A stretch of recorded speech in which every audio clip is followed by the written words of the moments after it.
covert mission at the Mali border stunned the entire world. This carefully planned operation, which Ibrahim Traoré had been working on for 3 months, brought to light the dark world of child trafficking. The number of children rescued during nighttime raids was truly remarkable. So, how was this mission organized without attracting attention, and what were the steps that followed? On a sweltering June evening, Ibrahim Traoré reviewed troubling reports coming from the Gourma region near the Mali border. Updates from border patrol units were deeply concerning. Unusual vehicle activity after dark, unidentified noises, and most distressingly, children vanishing from local families. "Mr. President, 5 more children have disappeared in the last 3 weeks, reported Colonel Sankara, the border security chief, as he placed a stack of files on Traoré's desk. All of them aged between 8 and 14. Their families reported the cases to the police, but no progress has been made. Traoré went through the files carefully. The images of missing children, innocent faces with bright, hopeful eyes, left a heavy impact. He thought of his own child, and a deep ache filled his chest. "This isn't just about children going missing," said Traoré firmly. "This is a systematic abduction. There's a larger scheme behind this." Early the next day, Traoré convened a private meeting. Only his most trusted officials were called in: the Interior Minister, the Chief of Staff, the Intelligence Director, and the Head of Border Security. The atmosphere was heavy with tension. "My friends," Traoré began, "our children, the future of our nation, are under threat.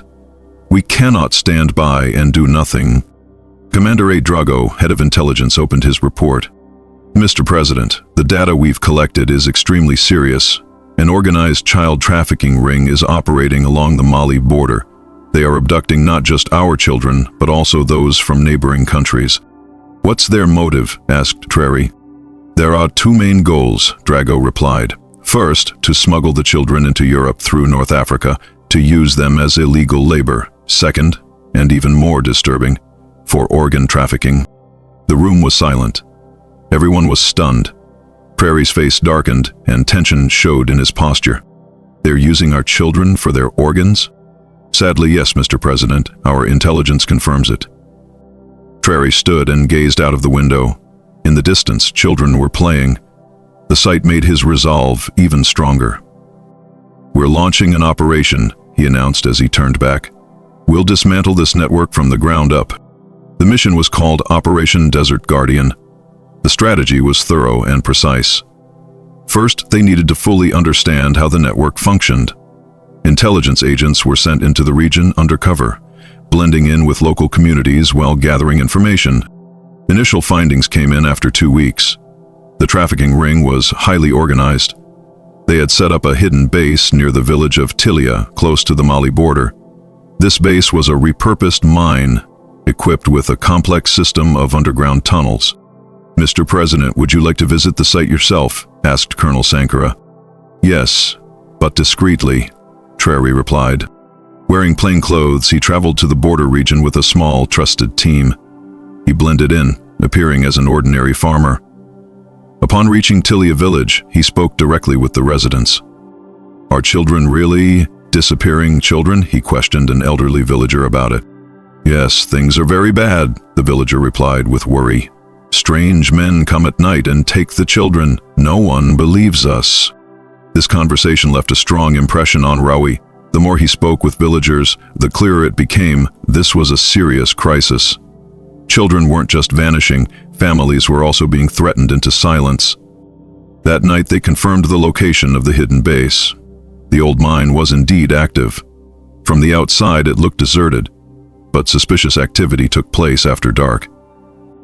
"At least 20 people work here," the intelligence chief reported. "Security is extremely tight. The guards are heavily armed." Tro began outlining the plan. It wasn't just about dismantling the network. They had to ensure the safe rescue of the children. This was a highly sensitive operation. "A 3-phase approach," Troy told his commanders. "First, we'll encircle the base. Then we'll conduct synchronized raids. Lastly, we'll evacuate the children safely." It took 3 weeks to prepare. Special forces underwent intense training, detailed maps of the base were created, and contingency plans were drafted. Throughout this time, Troy closely monitored every step of the operation.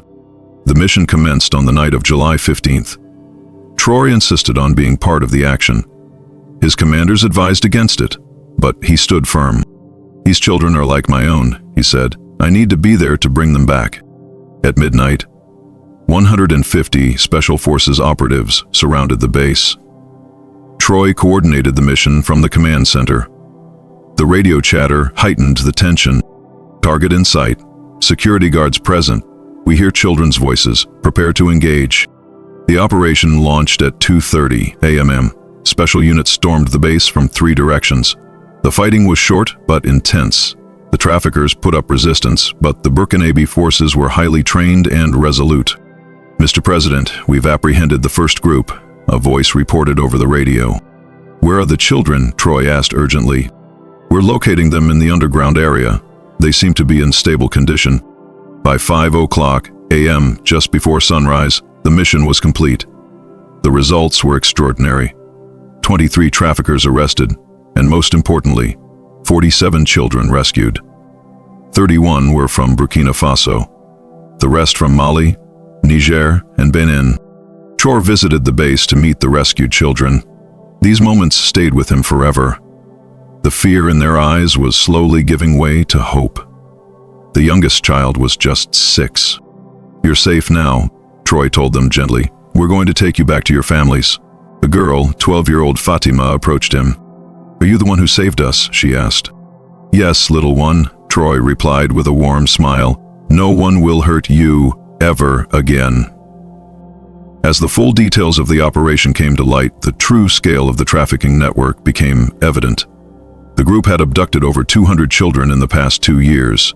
Documents recovered from their base also included the names of buyers in Europe. The global media closely followed the operation, with international outlets commending Traoré's determination and success.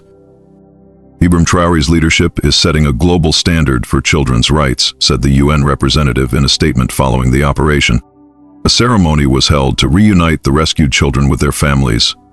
It became one of the most touching moments in Burkina Faso's history. Parents couldn't contain their emotions as they embraced their children once again. "This mission is not finished," said Traoré during his speech at the event. "We will continue safeguarding our children. No trafficker will ever find refuge on this land." The operation's impact extended beyond Burkina Faso. Using information from the recovered documents, similar missions were launched in Mali, Niger, and Benin. In total, child trafficking rings were dismantled in 15 countries. Following the operation, the European Union provided special assistance to Burkina Faso to support child protection efforts. This aid went toward tightening border controls and setting up child protection centers. In the aftermath, Traoré also bolstered child protection legislation, raising penalties for trafficking crimes and creating specialized child protection units. "Our children are our future," declared Traoré as he signed the new laws. "Protecting them is our highest responsibility." The success of Operation Desert Guardian further solidified Traoré's leadership. Citizens saw firsthand his unwavering resolve to defend children, and Burkina Faso's standing on the global stage grew stronger. Comprehensive rehabilitation programs were organized for the rescued children. Psychologists and social workers supported them in healing from their traumatic experiences. They were given access to education and helped to plan for their futures. 6 months later, Traoré visited the children again. The transformation was remarkable. They were smiling, playing, and attending school. Most importantly, they now said, "We feel safe." This mission wasn't just about security. It was about preserving human dignity. Traoré's leadership became a source of inspiration across Africa in the fight to protect children. "Every child deserves to be protected," said Traoré on the first anniversary of the operation. "This fight will go on." The impact of Operation Desert Guardian could not be summed up by statistics alone. It rescued 47 children, brought 23 traffickers to justice, and dismantled a trafficking network. But beyond the numbers, it showcased one leader's deep care for children and his unshakable resolve to defend them. Through this operation, Ibrahim Traoré proved himself a true guardian of children. Now, children across Burkina Faso were safer, and that sense of safety was spreading throughout the region. The child protection framework built after the operation became a blueprint for other African nations. Burkina Faso emerged as a leader in the regional fight against child trafficking. But the story didn't end there. Just 3 months after the operation, an unexpected development unfolded. One of the arrested traffickers, a French national named Marcel Dupont, began sharing crucial information. This network isn't just involved in child trafficking, Marcel revealed during questioning. They also operate in organ trafficking. He claimed that wealthy clients across Europe were paying for children's organs. His confession stunned the authorities. When Traoré heard this, he felt a chill run through him. We stepped in just in time, he thought. Who knows how many children's lives we saved? Marcel's information led to the identification of buyers in Europe, wealthy businessmen from Switzerland, Germany, and France, who were willing to pay large sums for children's organs. Traoré quickly shared the findings with Interpol, sparking an international crackdown. 12 individuals were arrested across Europe.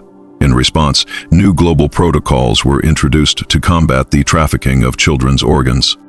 Our children are beyond value, Traoré declared in a video message to the European Parliament. They are our most precious treasures.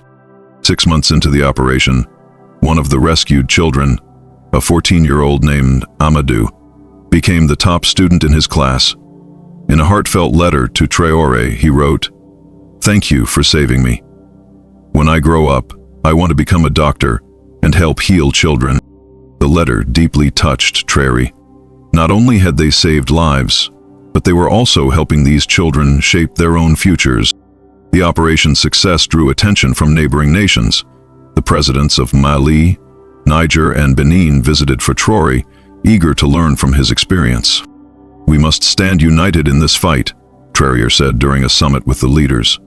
"Traffickers don't respect borders, and neither should our efforts." Following the summit, the Sahel Child Protection Alliance was formed. 5 nations came together to intensify their fight against child trafficking, improving cooperation and launching joint missions. The alliance's first coordinated operation took place at the Niger-Mali border. 15 traffickers were apprehended, and 23 more children were rescued. Traoré's special forces actively took part in the mission. "The president is truly inspiring," remarked Niger's president after the operation. "His resolve pushes us all forward." A year later, Traoré founded a special school for rescued children called Hope School. The institution provided tailored education for children recovering from trauma.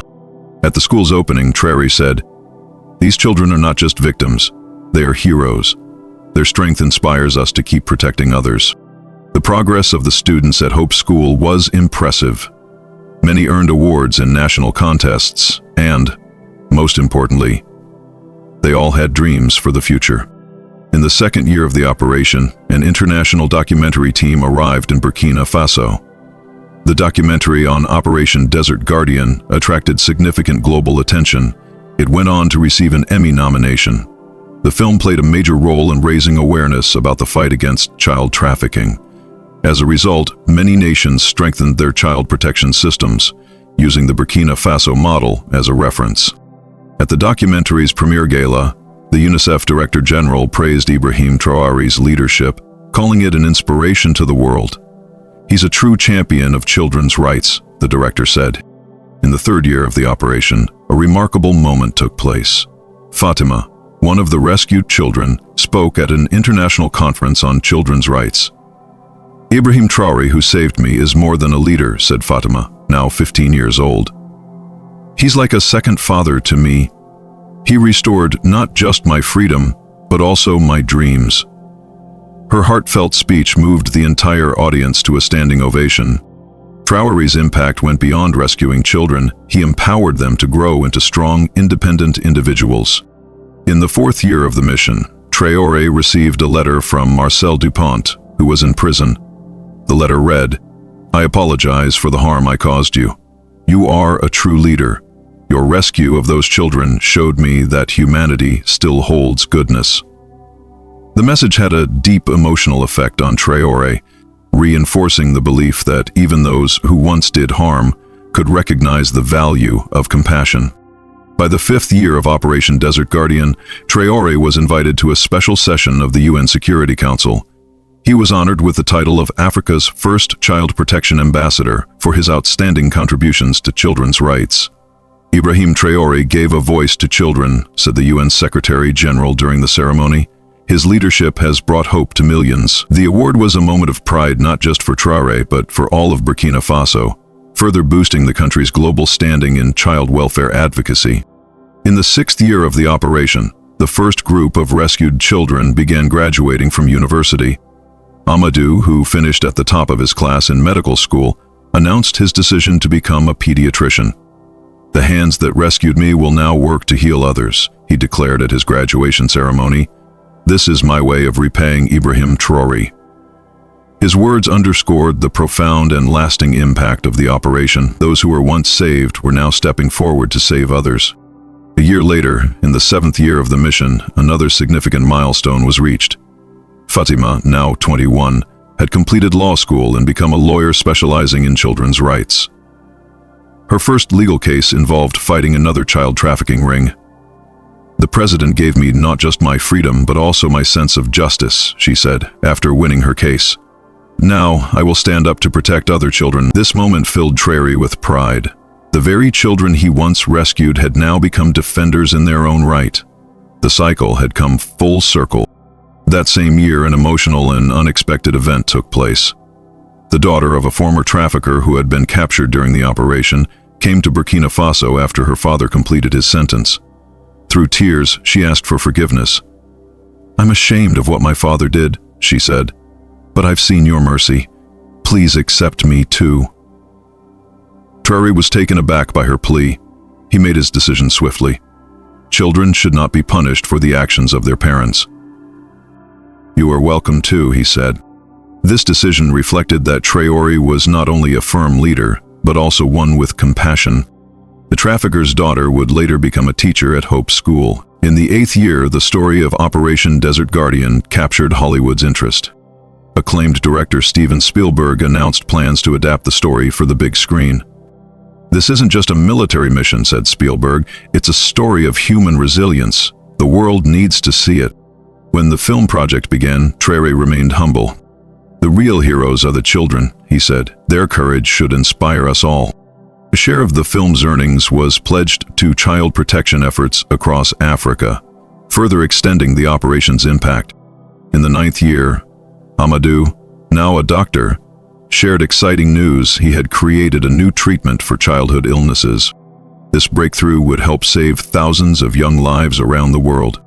"This achievement belongs to those who rescued me," said Amadou as he published his findings.